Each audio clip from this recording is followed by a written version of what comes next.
আসসালামু আলাইকুম। এনটিআরসিএ ষষ্ঠ গণবিজ্ঞপ্তিতে আপনারা যারা ভুল পদে সুপারিশপ্রাপ্ত হয়েছেন, অর্থাৎ যে পদের এমপিও হবে না, আপনাদের পুনঃসুপারিশ কত দিনের মধ্যে হতে পারে সে সম্পর্কে আজকের ভিডিওতে বিস্তারিত আলোচনা করব। এনটিআরসিএ প্রথম পুনঃসুপারিশ ব্যবস্থা চালু করে এনটিআরসিএ দ্বিতীয় নিয়োগচক্র থেকে। এনটিআরসিএ দ্বিতীয় নিয়োগচক্রে বিশাল সংখ্যক প্রার্থী ভুল পদে সুপারিশপ্রাপ্ত হয়েছিল।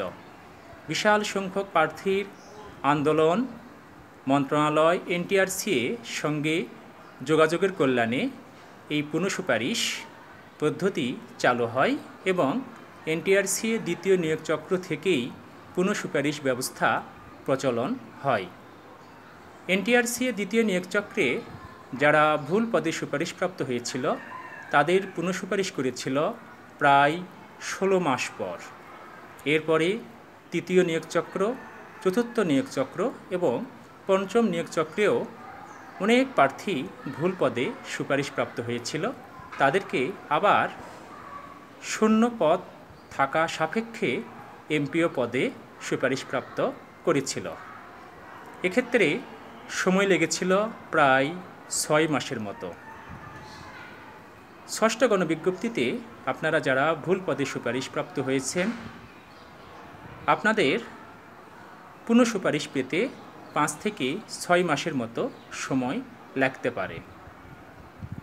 ষষ্ঠ গণবিজ্ঞপ্তিতে কতজন প্রার্থী প্রতিষ্ঠানে যোগদান করেছে, এনটিআরসিএ সকল তথ্য সংগ্রহপূর্বক আপনাদের পুনঃসুপারিশ করবে।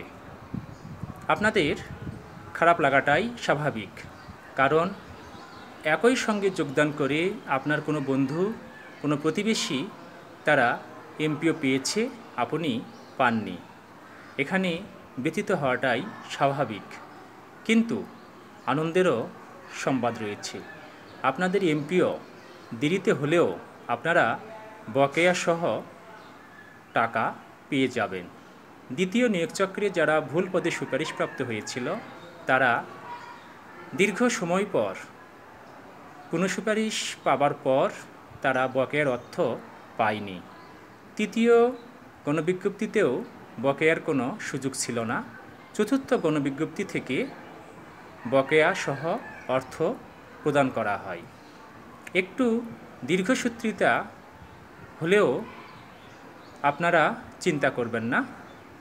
এমনও হতে পারে এই বিলম্ব আপনার জন্য শুভ লক্ষণও হতে পারে, কারণ অনেক প্রার্থী বাড়ি থেকে অনেক দূরে প্রতিষ্ঠানে নিয়োগ পেয়েছিলেন, কিন্তু যেখানে নিয়োগ পেয়েছেন সেই পদটি ভুল পদ।